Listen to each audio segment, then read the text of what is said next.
dadka waxa u khayr badan ka waxtar badan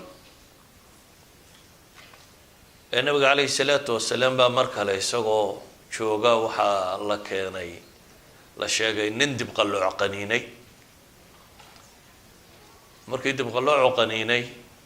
ayaa nin yimo wuxuu yidhi ilaahay rasuulkiisii oo naga qoladayadu waxbaanu tufnaaye dadkan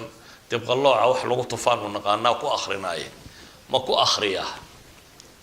bal soo bandhig buu yidhi waxaanad akhridaan muxuu yahay wixii buu sheegay dabeetana wuxuu nabigu yidhi ba'si kuma jiro tanaad sheegtay man istataaca minkum an yanfaca akhaa falyafcal ciddii awoodda walaalkii inuu wax taro ha yeela buu nabigu leeyahy calayhi salaatu wasalaam ha taro xadiidka saddexaad aan tilmaamaynaa wuxuu yahay nabiga calayhi salaatu wasalaam nin baa u yimi oo wuxuu ku yidhi yaa rasuula allahi ayu nnaasi axabu ila allah wa ayu alacmaali axabu ila allah dadka yaa alla u jecel yahay acmaashase maxaa ilaahay u jecel yahay nabigu calayhi salaatu wasalaam xadiidkanu xasan ligayri uu sheekh alalbani ku sheegayo wuxuu nabigu yihi axabu nnaasi ila allahi anfacuhum linnaas dadka ilaahay wuxuu ugu jecel yahay kuwa dadka ugu waxtar badan acmaashana waxa loogu jecel yahay buu nabigu tilmaamay calayhi salaatu wasalaam sururun tadkhiluhu calaa muslim qof muslima aad farxad geliso ka farxisid takshif canhu kurba dhib haysato aad ka faydid aw taqdi canhu daynan ama dayn lagu leeyo aad ka bixisid aw tatruda canhu juucan ama gaajo aad ka quudisid wala an amshiya maca akhin fi xaajatin axabu ilaya min an actakifa fi hada almasjidi shahra wuxuu nabigu yihi calayhi salaatu wasalaam inaan qof muslima si aan baahidiisa ula gudo raaco ayaan ka jecelahay masaajidkayga kan waa masjidu madiina inaan bil ku ictikaafo waxaan ka doorbidayaa buu nabigu leeyahy calayhi salaatu wasalaam qof muslima baahidiisa inaan gudo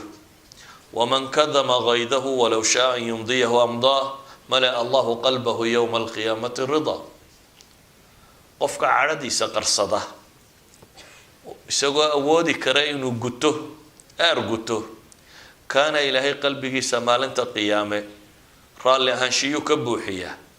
qofka walaalkii raaca ee xaajadiisa ilaa intuu uga gudayo raaca isagana maalinta qiyaame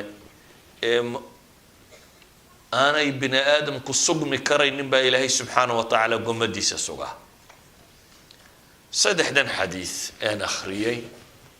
alfaadooda aan idin sharxay waxay wadaagaanoo sheegayaan qofka muslimkii inuu qof waxtara noqdo waxay sheegayaan acmaasha alla u jecel yahay inay tahay dadka kuu ilaahay ugu jecel yahay inuu yahay dadka ka ugu nafci badan nafcigaynu ka waramaynaa ama nafci adduunye ha noqdo ama nafci aakhira ha noqdo bini aadamka waxa ugu nafci badan ambiyada iyo rususha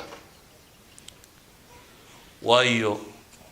ilaahay baa wuxuu usoo dhibay waxay aadanaha ku badbaadin lahaayeen adduun iyo aakhiraba oo markastoo bini aadamku uu qalloocdo oo jidka saxdaa uu ka lumo waxaa lasoo dirayay rasuul ama nebi kaasoo loogu talagalay dadka inuu saxo